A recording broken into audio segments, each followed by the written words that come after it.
Ça y est, je savais, c'était fini. Il n'y avait pas de retour en arrière possible, c'était terminé. Waouh! Il s'est passé une dinguerie là. Un adolescent de 17 ans a été abattu par la police hier matin. Des heurts ont éclaté cette nuit à Nanterre dans les Hauts-de-Seine. Mon but, c'est d'attaquer les policiers. Clairement. Ça peut pas rester impuni. Je suis pas d'accord quand on dit émeute, c'est une révolte et c'est un sentiment qui est légitime et c'est un sentiment qu'on comprend. Des scènes de violence qui se répètent au même moment dans toute la France. C'est les émeutes les plus intenses vécues sur la période contemporaine. Depuis plusieurs jours, s'est instauré dans le pays un état de désordre endémique. Le succès de la cagnotte, 1,6 million d'euros en 3 jours. C'est l'extrême droite sur les réseaux qui a gagné la séquence. La leçon que j'en tire, c'est l'ordre. L'ordre. L'ordre.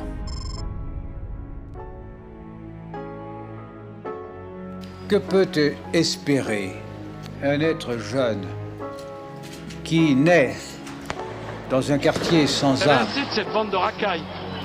On va vous en qui débarrasser. vit dans un immeuble laid, entouré d'une sorte de concours d'autres laideurs.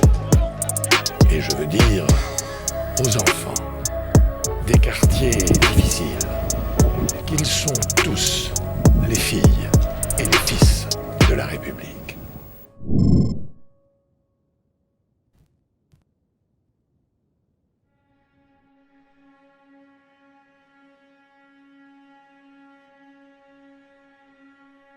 Je m'appelle Maïsan, j'ai 27 ans, j'ai grandi à Nanterre et je suis la grande cousine de Naël. J'étais chez moi, je venais de déposer mon enfant à l'école et j'ai reçu un coup de téléphone d'une connaissance et j'entends Naël. Je dis qu'est-ce qui se passe et tout. Elle me dit oui, ton petit neveu il s'est fait tuer et tout. Je dis j'ai pas de petit neveu, c'est qui Je dis je comprenais pas donc je raccroche directement et je vois qu'elle rappelle. Je vais voir mon mari dans la salle à manger. Je lui dis je comprends pas, on me téléphone, on me dit qu'il y a eu un souci avec Naël, etc. Faut que j'appelle ma grand-mère. Donc du coup je téléphone à ma grand-mère entre temps, elle ne me répond pas, l'interphone il sonne 2 minutes après. Vraiment 2 minutes après ce coup de téléphone et justement c'est la personne qui m'a téléphoné, qui est une connaissance à moi. Et elle me dit en pleurant, elle arrive, elle se jette à mes pieds mais voilà, elle s'abaisse à moi et elle me dit ouais ils ont tué le fils à Mounia.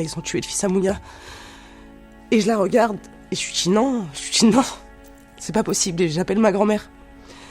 Je téléphone à ma grand-mère justement, elle était sur BFM au même moment quand elle répond au téléphone. Et je lui dis oui Mané, c'est vrai ce qui s'est passé, c'est vrai qu'ils ont tué Naël. Et elle me dit oui, il avait que 17 ans, elle commence à pleurer, à s'énerver, etc. au téléphone. Donc moi je coupe directement parce que voilà, elle me met face à la réalité. Et j'arrive sur place et je vois ma tante. Quand je la regarde juste quand j'ai vu ses yeux, j'ai compris que c'était fini, que Naël était parti, parce que j'ai compris, je suis arrivée, je l'ai attrapé, je l'ai porté, je l'ai pris dans mes bras, je l'ai serré fort, parce que j'avais besoin que de ça en vérité de là. Je pouvais faire que ça, donc je l'ai pris dans mes bras, je l'ai serré. Et en fait, je vois un drap blanc par terre. Et je vois le drap blanc et je me dis, mais non, mais c'est pas Naël là. En fait, je voulais pas réaliser la chose, donc je disais, mais non, c'est pas Naël et tout, je disais, mais non. Je voulais juste me dire, mais non. Et je vois tous les policiers qu'il y a autour, etc. Et je l'ai appris par la suite, mais même le policier, il était sur place. Il était debout à côté de Naël sous le drap blanc, donc on savait même pas. Donc la personne qui lui a enlevé la vie, elle était présente à côté de lui. Nous, sa propre famille, on n'a même pas pu être à côté de lui pendant ces derniers moments.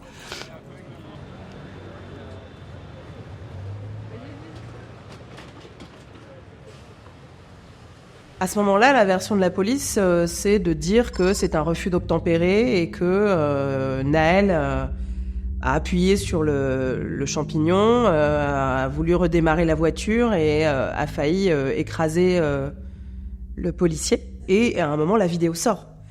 Et c'est là qu'on se dit « Waouh, il s'est passé une dinguerie là. Il s'est passé un truc de fou. »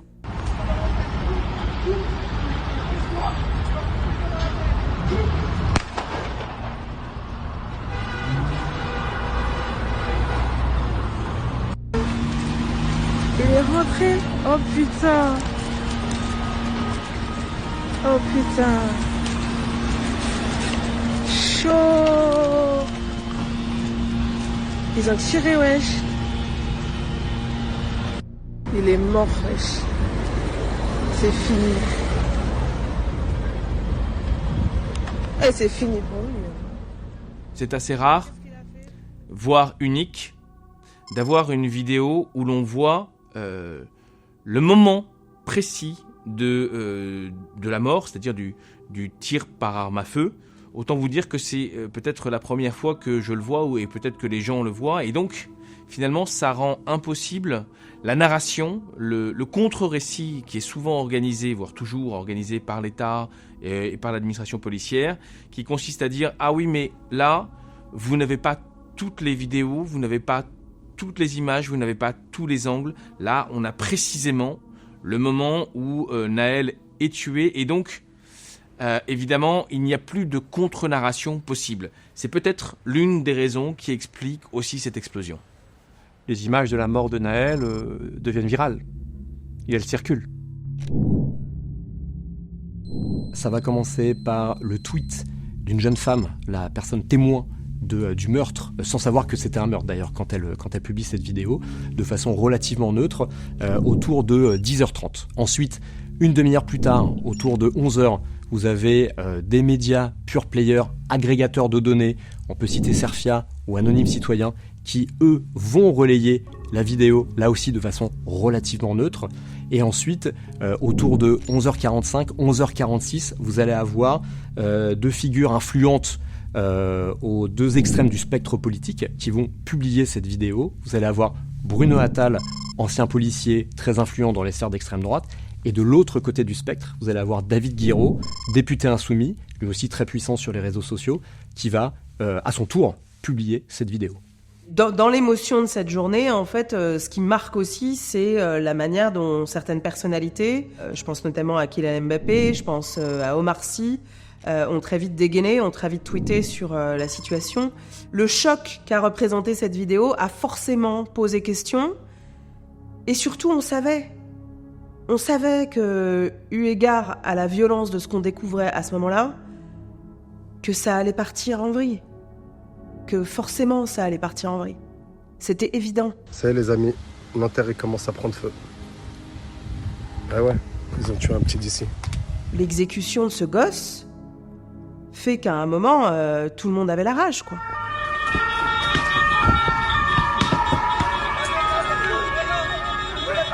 Moi, en tant que journaliste, j'ai couvert beaucoup d'événements similaires de refus d'obtempérer, de révoltes comme ça dans les quartiers.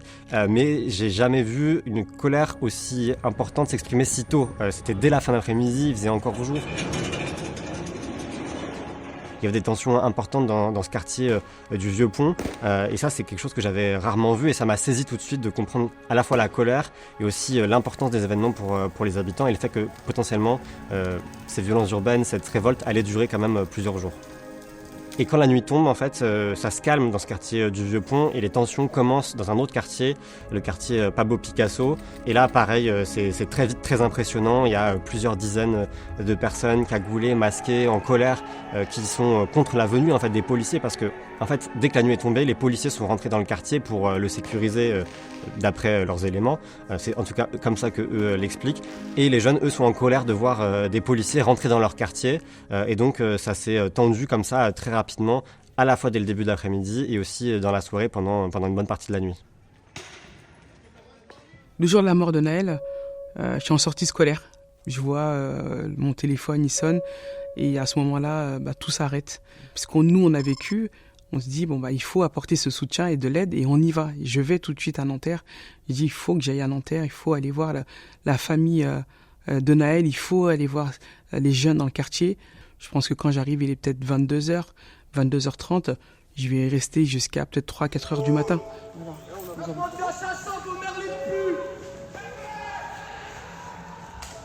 Donc là, on est avec la mère de Nahel, dehors. Quand on est dans le quartier, je lance un live Insta. Parce que ce moment-là, tout le monde doit le vivre et tout le monde doit le ressentir. Et je suis avec Mounia, les gens viennent la voir. Et je dis à Mounia, c'est important que tu puisses parler à ce moment-là. C'est important que toi, tu puisses casser cette déshumanisation qui s'est construite très rapidement, qui s'est organisée très rapidement autour de Nahel.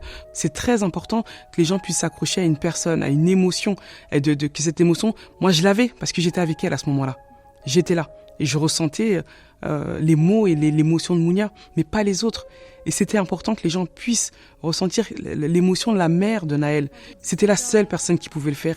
Les mecs, j'ai perdu un enfant de 17 ans, j'étais toute seule avec lui. Ils m'ont enlevé un bébé. C'était encore un enfant. Il avait besoin de sa mère. Ce matin, il m'a fait un gros bisou, il m'a dit « Maman, je t'aime ». Je lui ai dit « Fais attention à toi ». Je lui ai dit « Je t'aime, fais attention à toi ». Voilà. Vraiment, ça me fout la rage, je suis dans une tristesse folle. D'écouter la détresse de cette femme qui raconte qu'on lui a pris son fils unique. Et elle était dans un tel état de sidération que c'était à la fois terrifiant et d'une tristesse folle en fait. Et je sais que je l'ai écouté jusqu'au bout, en direct. Et je me suis dit que voilà, ça allait être encore un martyr, quoi. C'était encore un visage auquel il allait falloir qu'on s'habitue. Et le lendemain, en fait, c'est une flambée.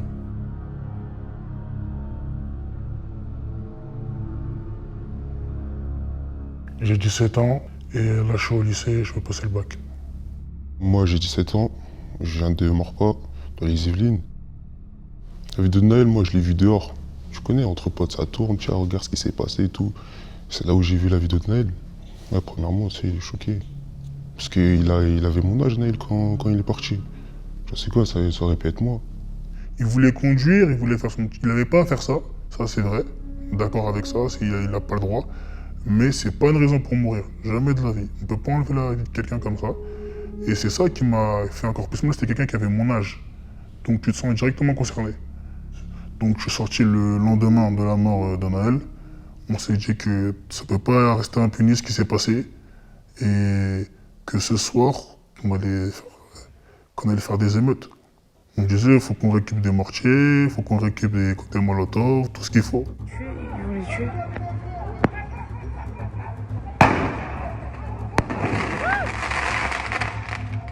Et on a reçu des mortiers, on est parti pour cette mare, on a croisé une patrouille de police. Il fallait pas qu'elle soit là. Elle est tombée au mauvais moment, elle s'est fait allumer, elle est partie. Mon but c'est d'attaquer les policiers, clairement. Non mais c'est une dinguerie ça les gars. On a allumé tout ce qui avait un rapport avec la police, commissariat, voiture de police, tout ce qui avait un rapport avec la justice, on est passé. Les pompiers, la police, ils prenaient énormément de temps à venir. Et ça, c'était choquant parce qu'on avait l'impression que c'était l'anarchie et la ville, elle était à nous. C'était vraiment cette impression de fin du monde. Tu pouvais faire ce que tu veux, tu rentrais dans n'importe quel magasin, tu prenais et t'avais aucun... Personne ne pouvait rien faire. Incroyable. Incroyable. Incroyable. Quand t'as tes amis déterminés, franchement, t'as peur de rien sur le coup. Tu te découvres en fait. Tu te dis, c'est moi je fais ça. Je suis plus le même. Ouais, on teste ses limites. On les teste pas, mais on les met à l'épreuve. C'est vraiment marquant parce que j'étais là pour soutenir. Moi, j'étais là pas pour piller, pas pour... je dis ça parce que je sais qu'à côté, dans des villes, ça va piller tout ça. Moi, j'étais là pour défendre une conviction. Ça peut pas rester impuni. Parce qu'on se demande quand ça va s'arrêter. Je te parle des émeutes en 2005. Après ça s'est calmé, on va dire. Après, ça repart avec Théo, ça repart, tu vois. Même si je te parle à l'international, je te parle de George Floyd, avec le mouvement Black Lives Matter. On sait pas quand ça va s'arrêter. Du coup, c'est ça qui m'énerve un petit peu, on va dire. Je suis susceptible en tout cas d'être en danger dans certains endroits avec ma couleur de peau. J'aimerais dire qu'il n'y a aucun voyou, en tout cas avec moi, il n'y a pas de racaille. La plupart des gens ont un casier vierge, on n'a pas de problème avec la police. On est juste des gens qui ont été choqués par ce qui s'est passé. On a vu une mère en pleurs et on s'est dit que ça pourrait être notre mère et qu'on s'est révolté, on va dire. Comme il y a eu plein de révoltes en France, nous aussi on s'est révoltés. On ne voulait pas juste faire du mal aux policiers, faire du mal à la mairie qui paye, à nos parents qui payent des impôts, et après rentrer chez nous, c'était pas ça le but. Le but c'était vraiment de viser la police, qu'ils soient vraiment conscients de ce qui s'est passé, et après que ça change. C'était vraiment une semaine où il fallait se faire entendre, et je pense qu'on s'est fait entendre. Je parle pas spécialement de ma ville, mais je parle du mouvement. Je pense qu'on s'est fait entendre. Voilà.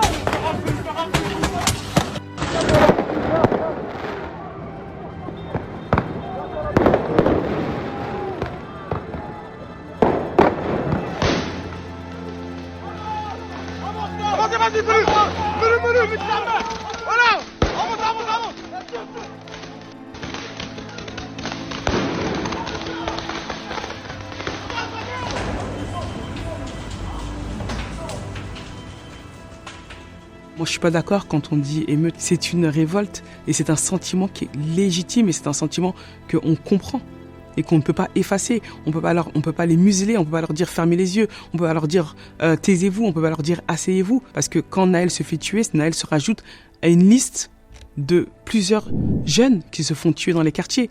Et la question qu'il faut se poser au grand public, à tout le monde, et pourquoi ce sont toujours les mêmes jeunes, les mêmes profils de jeunes qui se font tuer que des personnes de couleur, des personnes majoritairement noires et arabes. Pourquoi ? Ça veut dire que c'est complètement ciblé, c'est complètement orienté. Quand il y a une exécution et qu'on voit qu'elle est visée sur un certain profil, c'est assez volontaire. Il est clair que la nature de la scène et le fait que Nahel soit un jeune issu de l'immigration provoque une émotion très vive auprès d'une jeunesse qui s'identifie très clairement à Nahel, à son expérience, à sa vie dans les différents quartiers de Nanterre. Mais c'est aussi un temps qui va susciter de l'émotion auprès des élus locaux, des parents, des enseignants, des travailleurs sociaux. Ce temps émotionnel est important à qualifier comme tel parce qu'il a touché au-delà de la population des jeunes des quartiers, par exemple de Nanterre ou d'autres banlieues parisiennes. Ça a rassemblé différentes catégories de la population qui condamnent ce qui s'est passé et qui trouvent que cette scène a un côté insupportable. Ils étaient plus de 6000 rassemblés pour exprimer leur colère autour de la mère de Nahel, l'adolescent de 17 ans tué par un policier. C'est pas une marche blanche, c'est une révolte. Et après, bien évidemment, il faut l'exprimer en étant pacifiste. Une marche blanche, c'est silencieux normalement. Et je pense que les jeunes là, c'est un ras-le-bol et qu'ils ne peuvent pas contenir leur rage, leur colère. Et les gens avaient besoin de cette marche-là. Tout le monde est venu, que ce soit des quartiers populaires, des centres-villes, du plus jeune au plus vieux. Tout le monde était là. Et c'était un moment très fort. C'était un moment où l'émotion, elle était là, de dire là, vous avez été trop loin. On va pas se laisser faire. Vous n'allez pas recommencer. Et on est venu à Nanterre et on va marcher. Et on sentait quelque chose de très d'unitaire. Ce qui est arrivé le 27 juin 2023, c'est pas un fait isolé. C'est pas une bavure d'un policier. C'est une des victimes de violences policières en France. L'ONU, le 30 juin 2023, accuse la France d'un racisme systémique et de pratiques discriminatoires constantes. Elle lui demande de prendre les mesures nécessaires pour y remédier. La réponse de la France officielle ne se fait pas attendre. Il y a un déni absolu de ces accusations. Ce ne sont pas le fait d'individus isolés, des bavures. Il y a des violences policières constantes et il y a un racisme systémique dans le maintien de l'ordre, mais pas que. Et pour lesquels il est absolument urgent que la France, d'une part, l'accepte, le reconnaisse et agisse. Oui,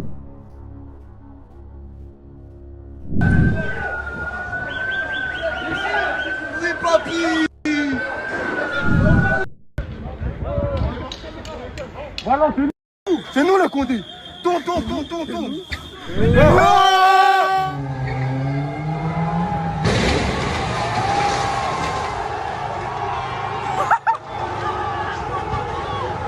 Merci bien.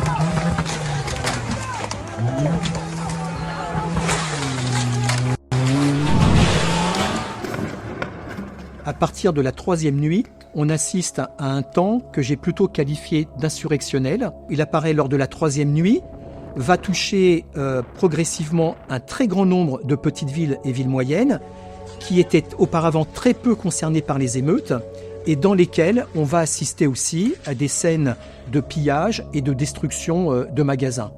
Alors l'exemple emblématique de ce deuxième temps, c'est la ville de Montargis, par exemple, qui est simplement à 120-130 km de Paris et qui a connu une nuit typique de ce que j'indique là, c'est-à-dire avec une dégradation de plusieurs magasins, d'un grand nombre de magasins de la principale rue commerçante, incendie d'une pharmacie et d'ailleurs aussi attaque du commissariat. Si on regarde les éléments statistiques au niveau national, ce que l'on constate, c'est que les villes qui ont été touchées par les émeutes sont plus pauvres, concentrent plus de logements sociaux, plus de familles monoparentales, plus de logements suroccupés, etc., etc. Il y a une corrélation très forte entre le profil social de la commune et la probabilité que des émeutes aient lieu dans cette commune.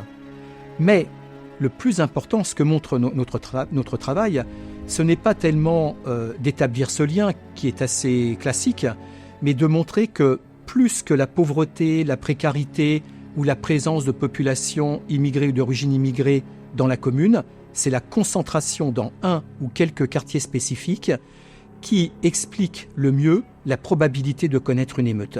La concentration dans quelques quartiers spécifiques est un facteur amplificateur à la fois du ressentiment, du sentiment de relégation, de discrimination, qui sont bien évidemment des moteurs essentiels de mobilisation au moment des émeutes. Hier soir, les forces de l'ordre ont arrêté 875 personnes dans toute la France. Environ 400 en région parisienne.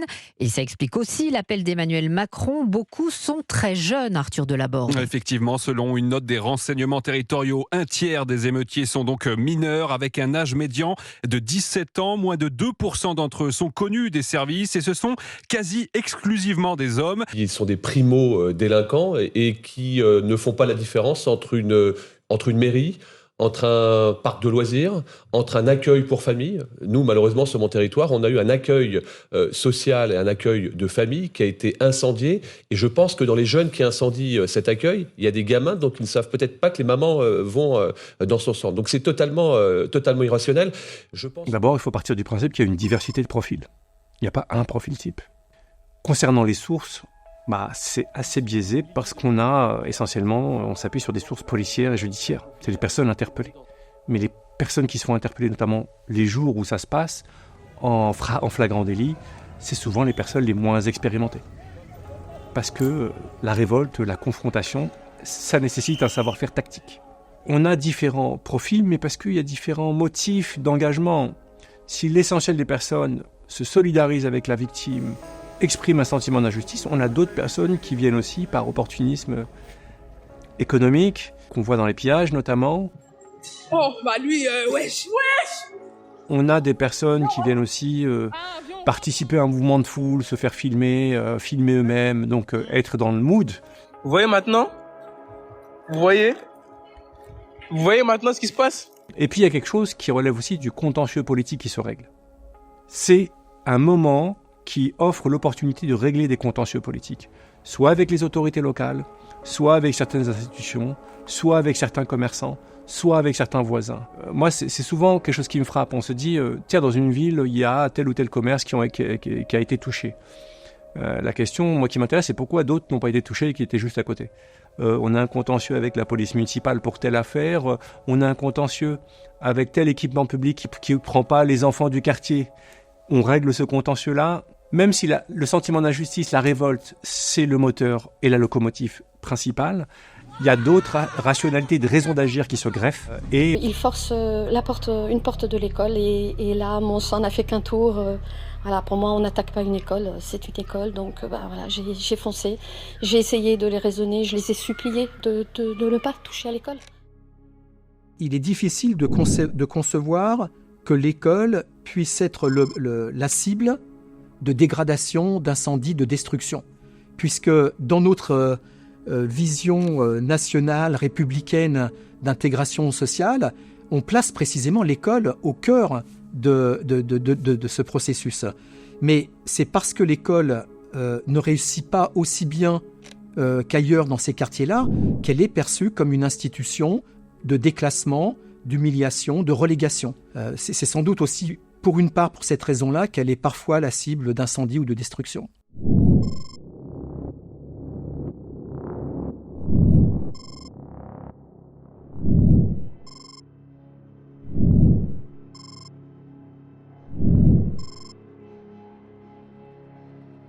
Alors Bloom, on a suivi toute la séquence émeute à travers les publications sur les réseaux sociaux. Pour cela, on a utilisé nos outils pour aller collecter toute la donnée qui se viralisait sur les réseaux sociaux autour des émeutes. L'intensité telle qu'on l'a mesurée était très clairement inédite. À titre de comparaison, on était allé regarder, on avait étudié les violences autour de la réforme des retraites qui avait lieu quelques mois avant. Et ce qu'on a pu observer, c'est qu'on est à des niveaux à peu près 5 fois plus élevés pour une séquence beaucoup plus courte sur les réseaux sociaux. Globalement, on a 2 grandes communautés qui se sont affrontés durant toute la séquence autour de thématiques différentes qui vont évoluer au fil du temps. On a d'abord la communauté d'extrême droite, donc on va dire tout ce qui est RN et au-delà, qui a beaucoup publié et qui a généré énormément d'engagement. Et ça sur toutes les plateformes, notamment sur Twitter et sur TikTok, beaucoup sur TikTok. Et ensuite, là aussi de l'autre côté du spectre politique, on a une gauche, on va dire qui part de la NUPES jusqu'à l'ultra-gauche, qui elle aussi s'est beaucoup investie sur les réseaux sociaux. Et au final, quand on fait la comparaison entre les deux communautés, on se rend compte, on a mesuré 5 fois plus d'interaction et donc 5 fois plus d'impact des contenus en provenance de l'extrême droite qu'en provenance de la gauche. Donc si on regarde là encore toute la séquence, très clairement, elle a bénéficié à l'extrême droite. On voit bien que nous sommes dans un des prodromes de guerre civile. On voit bien que nous guerre avons... civile. Oui, vous savez, qu'est-ce que c'est la guerre civile ? La guerre civile, c'est les affrontements entre une partie de la population contre les autorités publiques, contre l'État. Voilà, c'est exactement ce que nous avons. Nous avons une révolte, manifestement ethnique, mais qui n'est pas seulement définie par des termes ethniques, qui sont aussi par des termes utilitaires. Le spectre d'une guerre civile fait partie du narratif que l'on observe dans l'extrême droite et plus particulièrement sur les réseaux sociaux depuis des années. Et là, vous aviez un exemple extrêmement visuel. Ces images correspondaient exactement à ce narratif autour de la guerre civile qui vient. Et donc, on a pu observer une très forte mobilisation des figures d'extrême droite sur les réseaux sociaux. On peut citer par exemple Damien Rieu, qui a publié plus de 300 contenus sur la séquence, et donc qui a vu comme une opportunité finalement de prouver que ce qu'ils annoncent depuis des années maintenant était en train de se réaliser sous nos yeux.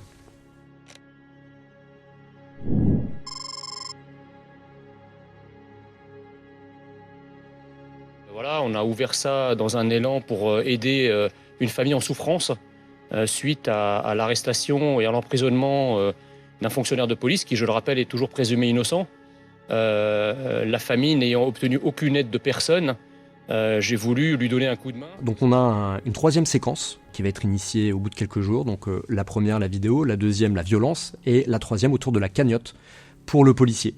Et pas seulement de la cagnotte, mais du succès de la cagnotte. Et là, ça va réactiver cette polarisation, ce clivage entre la gauche et l'extrême droite.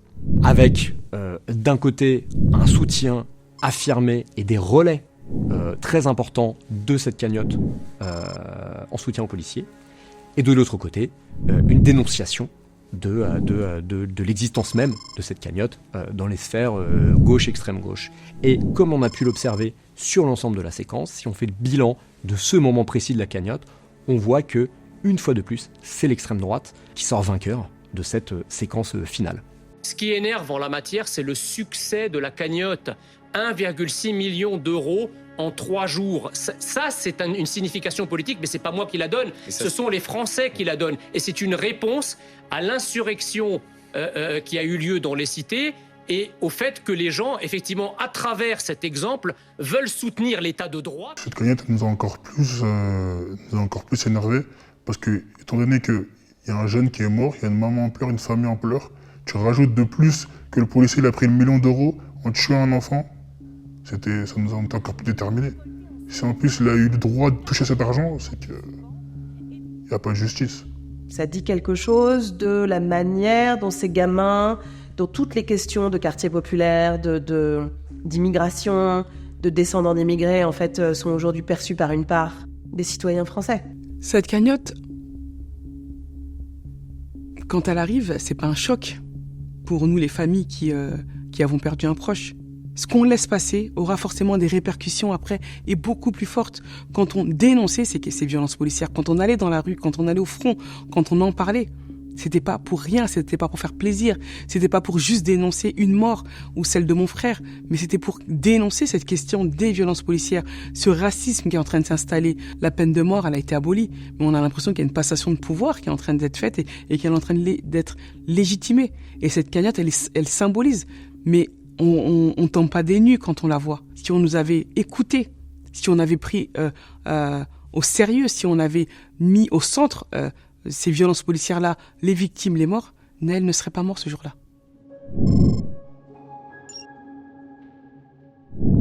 Les nuits de la banlieue lyonnaise ont été particulièrement chaudes. Tous les soirs ou presque, vols de voitures, rodéos, incendies et affrontements avec la police. Alors quelques arrestations, 14, et surtout une grande interrogation. Que se passe-t-il et comment éviter le retour à de tels incidents dans la banlieue lyonnaise ? Il va y avoir des phénomènes d'émeutes à partir des années 80. Et en 81, juste après l'arrivée de François Mitterrand au pouvoir, avec un programme qui était de changer la vie et l'idée aussi de changer la police, mais très vite, en fait, ils envoient les forces de sécurité mobile dans la banlieue lyonnaise immédiatement. C'est ce qu'on appelle les étés chauds. Parce qu'il y en a qui nous croient qu'on est capable de rien faire, mais on est toujours réadaptable, la société, comme on dit en vrai. Il y a toujours un moyen de se redresser, quoi. Mais là, ils disent non, c'est les mecs, il faut les laisser. Bien sûr, si nous laissent comme ça, ils nous laissent tomber, ça va dégénérer, ça va faire du mal. Il se passe quelque chose à la fois dans les pratiques de police, mais aussi dans le fait que ces pratiques sont jugées insupportables. Ils sont partis ce matin des quartiers sud de Marseille, de la Cailleule très exactement. Il va y avoir la marche pour l'égalité, qui va partir de Marseille et qui va remonter jusqu'à Paris, au début dans l'indifférence très large et après avec une assez grande attention des médias lorsqu'on s'approche de Paris. Et là, ce qui est intéressant, c'est qu'on a déjà la dénonciation des violences policières. Et là, on est en 1980. Aujourd'hui, on est en 2024. Donc on parle de 40 années de dénonciation par des organisations, des associations, des ligues de protection des droits, de ces violences policières. Donc c'est quand même quelque chose. Et puis on va avoir la première grande émeute nationale en 2005. Bonjour, bienvenue au 13h. 23 voitures brûlées, plusieurs bâtiments vandalisés. La ville de Clichy-sous-Bois en Seine-Saint-Denis a été le théâtre d'émeutes cette nuit. Un peu plus tôt, en fin d'après-midi, 2 jeunes du quartier sont morts électrocutés. Ils s'étaient cachés dans un transformateur EDF alors que la police intervenait sur un vol de chantier. Probablement en raison de l'intensité du choc moral, parce qu'il y a quand même 2 adolescents sur 3 qui meurent. Il y a la police qui ment ostensiblement, et ça provoque de la colère. Comment vous pouvez avoir confiance dans les institutions quand vous avez des responsables politiques qui vous disent pas la vérité ? Ça accélère le mouvement de protestation. Le mal-être des banlieues s'exprime violemment, et pas seulement autour de Paris. Pelotons de CRS, voitures incendiées, jeunes en colère, contre la mort inexpliquée de 2 adolescents, contre le chômage et l'ennui, contre le ministre de l'Intérieur. Vous avez assez de cette bande de racailles. On va vous en débarrasser. Et ensuite, vous allez avoir régulièrement, et de façon continue, des mini-émeutes en France, à chaque fois à la suite d'un décès d'une personne qui va mourir au cours d'une opération de police. Donc on va avoir en fait une sorte d'habitude d'avoir 2 phénomènes. Un, les émeutes à date anniversaire, 14 juillet et nuit de la Saint-Sylvestre, et 2, les émeutes en réaction à des homicides policiers. Aujourd'hui, la priorité absolue, c'est le rétablissement de la sécurité et de l'ordre public. Je réfute toute forme d'angélisme qui vise à trouver en chaque délinquant une victime de la société. En chaque émeute, un problème social. Ce qui s'est passé à Villiers-le-Bel n'a rien à voir avec une crise sociale. Ça a tout à voir avec la voyoucratie. La loi, l'ordre républicain et la justice doivent retrouver toute leur place ici à Amiens. Ces épisodes de révolte dans les quartiers, ils sont étouffés par des discours de type martial. C'est le discours du retour à l'ordre, de l'autorité qui écrase les autres formes de discours. Un mois après, qu'est-ce que vous avez compris ? La leçon que j'en tire, c'est l'ordre. Le gouvernement ne peut pas supporter qu'il y ait un désordre parce que c'est la négation de son essence. Un gouvernement, c'est l'affirmation d'un ordre politique sur un territoire. Et lorsqu'il y a une émeute qui éclate et qu'elle se diffuse dans le territoire national, le travail du ministre de l'Intérieur, c'est de réprimer l'émeute. Et comment ? En dissuadant, en montrant des policiers et en faisant des interpellations. Ça ne peut pas être autrement. Dans n'importe quel pays, ça va être le cas. Mais après, la question, c'est comment on fait ça ? Avec combien de personnel ? À quel degré de brutalité ? Quel type d'armement ? Quel type d'unité ?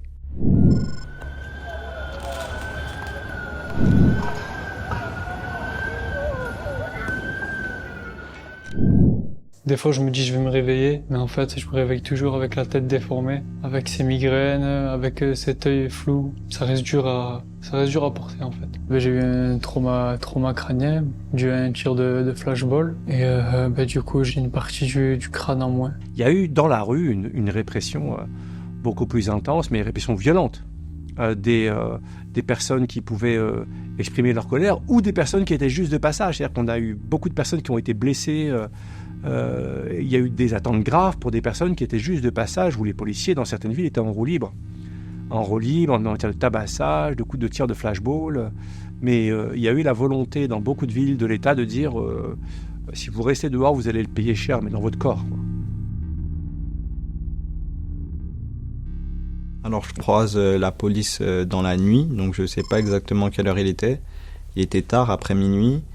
Et j'étais avec de la famille et des amis. Je suis sorti un peu pour voir s'il y avait encore une épicerie d'ouverte ou quelque chose comme ça pour acheter à manger, à boire, etc. Et puis j'ai croisé une patrouille de plusieurs policiers.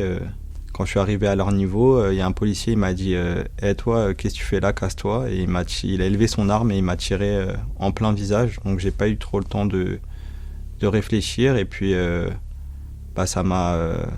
J'avais l'impression qu'on m'avait arraché la partie gauche du visage, donc je me suis senti tomber à la renverse. J'ai eu une sorte d'instinct de survie où je me suis pas laissé tomber contre le sol parce que je sentais que j'étais en danger et du coup les policiers ils m'ont dit de me casser, donc je suis parti. Et ils n'ont pas tenté de me suivre ou autre, c'était pas une interpellation, une tentative de contrôle ou autre, c'était vraiment casse-toi et voilà. Pour faire simple, de ma bouche jusqu'à mon front, tout était cassé, fracturé, endommagé. J'ai même perdu de l'audition au niveau de l'oreille gauche, etc. Et puis forcément, mon œil avait subi trop de dégâts pour pouvoir le récupérer. Mais sinon, mâchoire déplacée, gonflée, tout était cassé en fait, fracturé.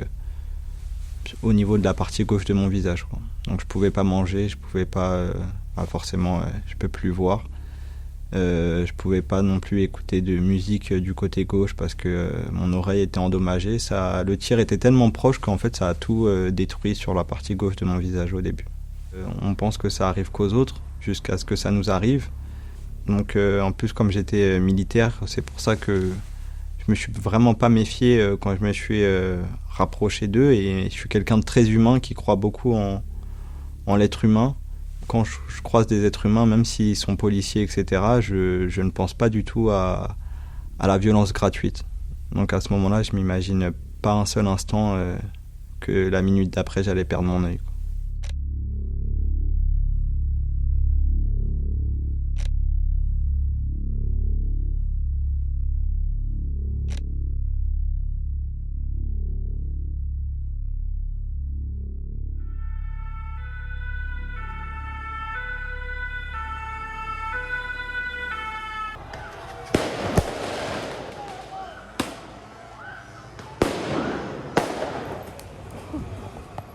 Il y a eu plusieurs éborgnements constatés avec l'usage d'armes, de nouvelles munitions d'ailleurs, les beanbags. On n'avait jamais vu ces munitions utilisées dans le maintien de l'ordre, c'était quelque chose de nouveau. Et puis une nuit où certes il y avait des pillages dans le centre-ville, qui avait eu pas mal de dégradations, des confrontations. Il y a un jeune homme qui filme avec son téléphone portable des policiers en train d'interpeller violemment des manifestants. Et puis après, la famille n'a plus de nouvelles de lui. Et ce n'est que beaucoup plus tard qu'on apprendra qu'il a été en fait tué du fait de tirs de munitions par le RAID, qui était justement en faction dans une des rues de Marseille, une des rues commerçantes de Marseille. Et ils lui ont tiré dessus. Il y avait des vidéos, on les a retrouvées. On apprendra même que le RAID disposait de ces vidéos depuis longtemps, mais ne s'est jamais manifesté auprès de la police, essayant de dissimuler ce qui s'était passé. Et en fait, le tir sur Mohamed, alors qu'il était en scooter, donc avec une grande célérité, a atteint le cœur et il est mort d'une crise cardiaque. Mais il y a eu aussi un autre drame, la veille de la mort de Mohamed, toujours dans le centre. C'est un jeune homme qui s'appelle Abdelkarim, qui se promène dans les rues de Marseille et qui va être visé par des projectiles. On apprendra plus tard que c'était des projectiles tirés également par le RAID. Et il se trouve que c'est le cousin de Mohamed. Et on pense d'ailleurs que Mohamed était dans les rues de Marseille le soir où il a été tué pour essayer de comprendre comment son cousin Abdelkarim avait perdu la vue. Donc voilà, deux cousins à 2 jours d'écart. L'un qui perd la vue du fait d'un tir d'arme du RAID, l'autre qui perd la vie du fait d'un tir d'arme du RAID. Voilà les conséquences de l'usage et de l'usage de ces unités d'élite dans les rues de Marseille et ailleurs en France également. Ce qu'on voit, c'est qu'on va s'installer un modèle de maintien de l'ordre dans lequel il y a les unités qui avant étaient les unités dites spécialisées, CRS, gendarmes mobiles, et on bascule vers un nouveau modèle où les nouvelles unités spécialisées, en fait, c'est quoi ? C'est la BAC, c'est le RAID, c'est la BRI. C'est-à-dire qu'on voit s'affirmer un nouveau modèle de gestion des troubles qui est un modèle beaucoup plus militarisé, beaucoup plus offensif, et qui s'appuie sur des unités qui ont des armes beaucoup plus dangereuses. La demande qu'Amnesty porte sur le maintien de l'ordre en général et les forces de l'ordre qui doivent intervenir en maintien de l'ordre, c'est que ce soit des forces de l'ordre spécialisées, formées à intervenir, à utiliser les armes dont ils ont la responsabilité, à avoir une attitude particulière, à répondre justement notamment au rétablissement de l'ordre. Et pour cela, c'est des heures de formation, c'est une doctrine à intégrer. Et donc, toute unité spécialisée, mais sur d'autres sujets, qui intervient en maintien de l'ordre, nous, on s'y oppose, on le critique, puisque ça peut entraîner derrière des dérives et une gestion du maintien de l'ordre qui n'est pas du tout adaptée. C'est Gérald Darmanin lui-même qui a décidé de positionner le RAID et la BRI dans les rues de Paris, Marseille, Strasbourg et ailleurs. Et je crois même, j'en suis même presque sûr, connaissant quelques éléments, que le RAID lui-même ne comprenait pas ce choix de Gérald Darmanin.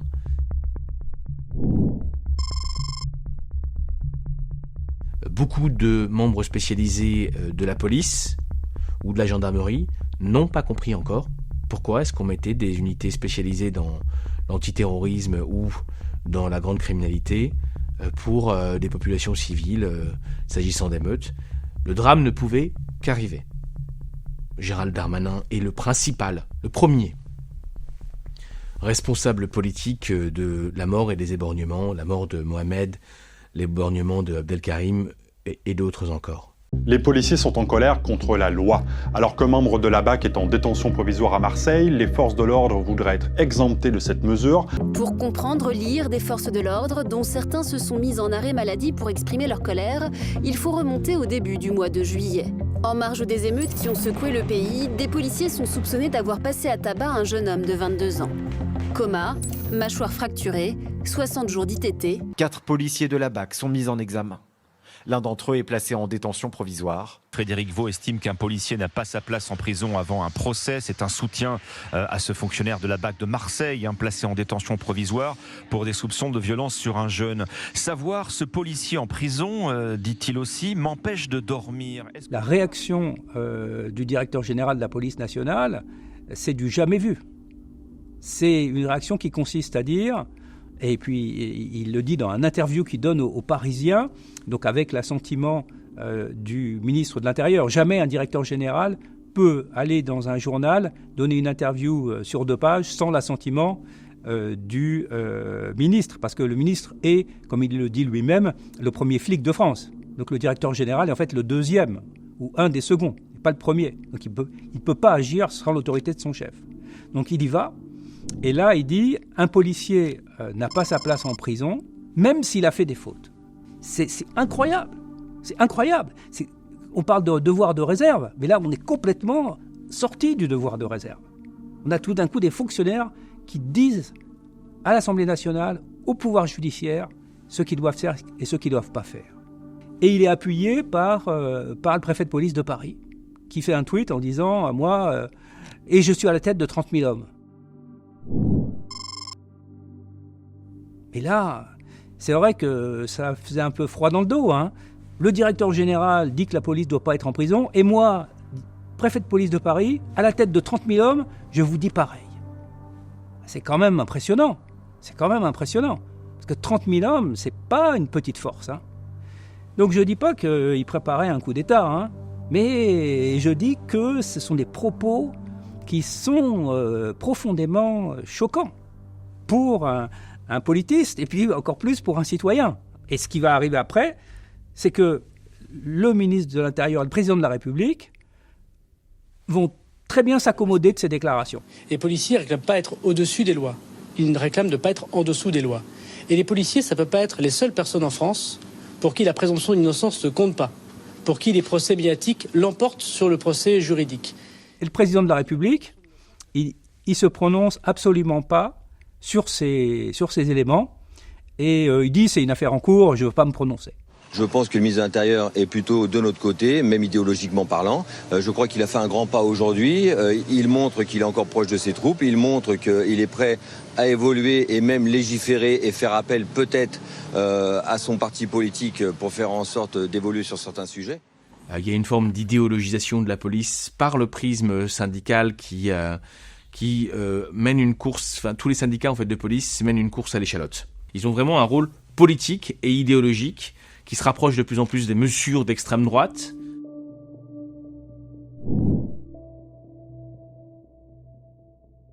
J'ai quand même eu un petit peu peur que les institutions ne basculent à ce moment-là.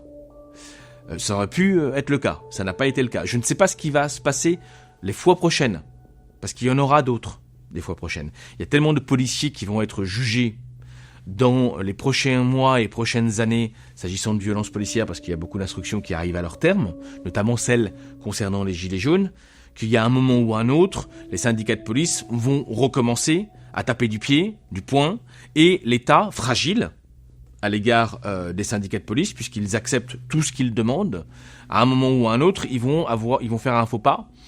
La peur qu'on a, globalement, d'un point de vue institutionnel, c'est que la police devienne un pouvoir à part entière, au même rang que le pouvoir législatif, le pouvoir exécutif et l'autorité judiciaire. Et là, si on a 4 pouvoirs au lieu d'en avoir 3, ce qui est le cas depuis la Révolution française et ce qui permet une séparation des pouvoirs, on pourrait avoir ce qu'on appelle un état de police. C'est ça qui est inquiétant dans la réaction des institutions. Quelle action du gouvernement, j'y réponds favorablement, je m'en excuse si vers 18h, vous l'avez dit,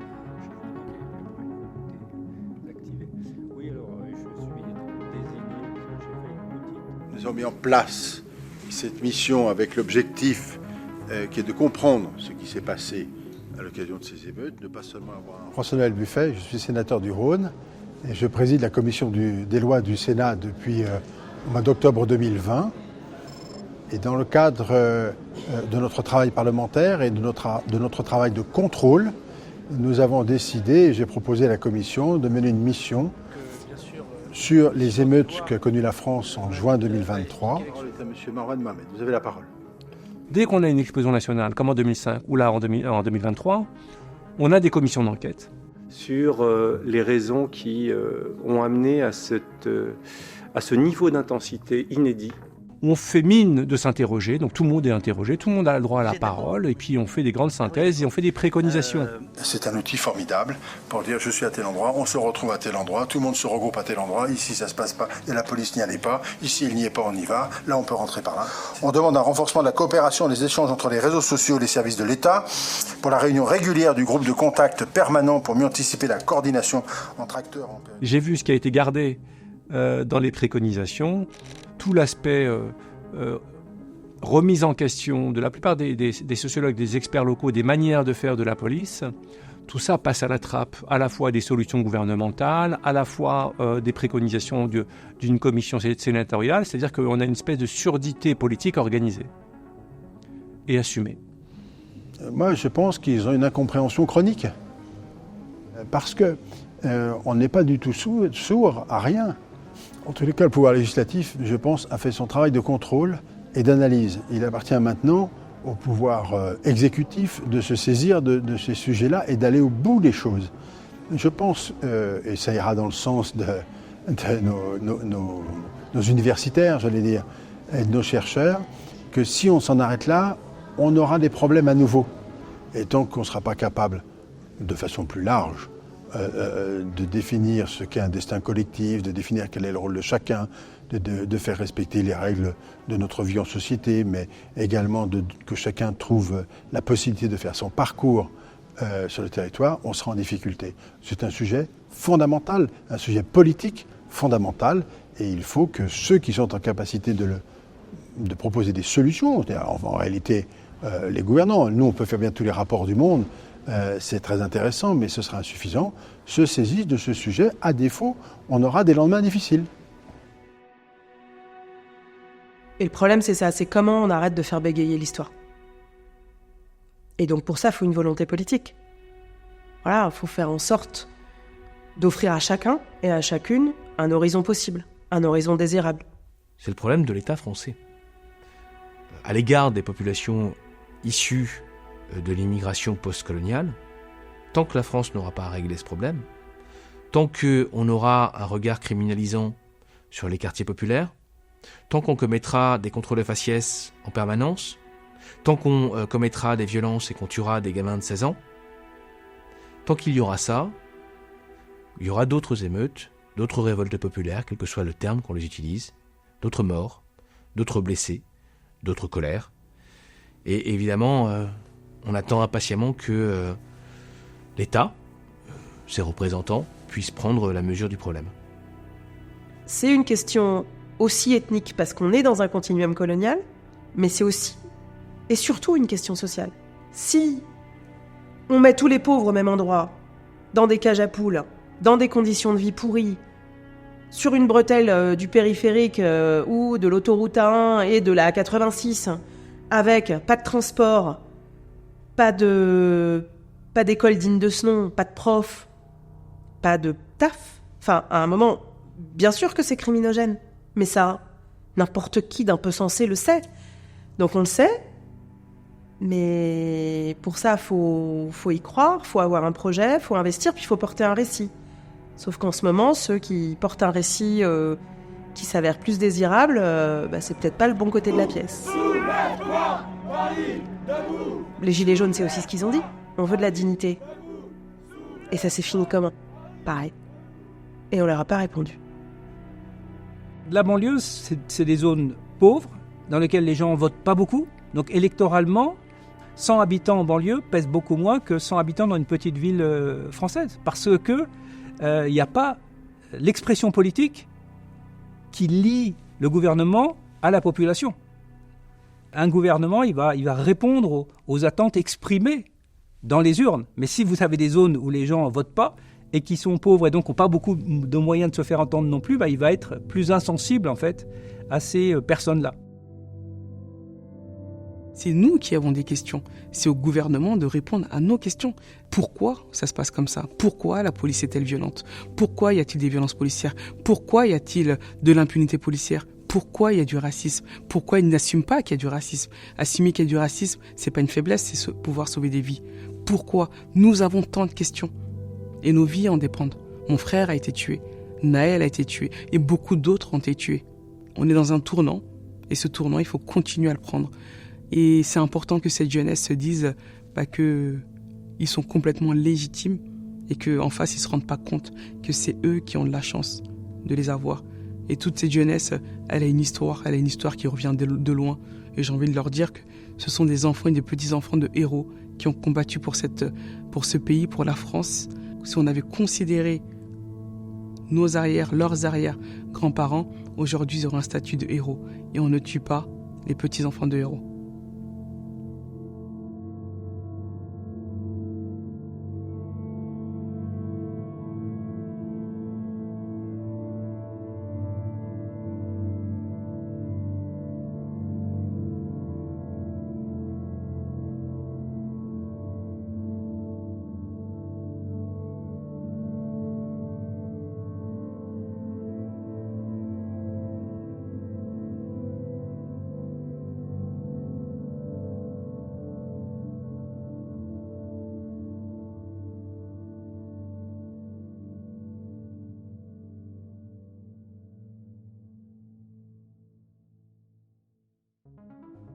Voilà 3 mois que la Nouvelle-Calédonie est dans l'impasse, en proie à une nouvelle flambée de violence.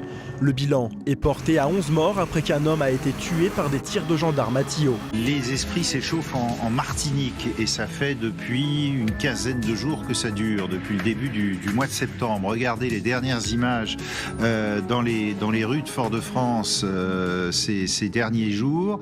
Le préfet de Martinique a instauré un couvre-feu partiel dans certains quartiers. Monsieur François-Noël Buffet. Je ne sais pas, je ne suis pas au gouvernement. Ministre auprès du Premier ministre, chargé des Outre-mer.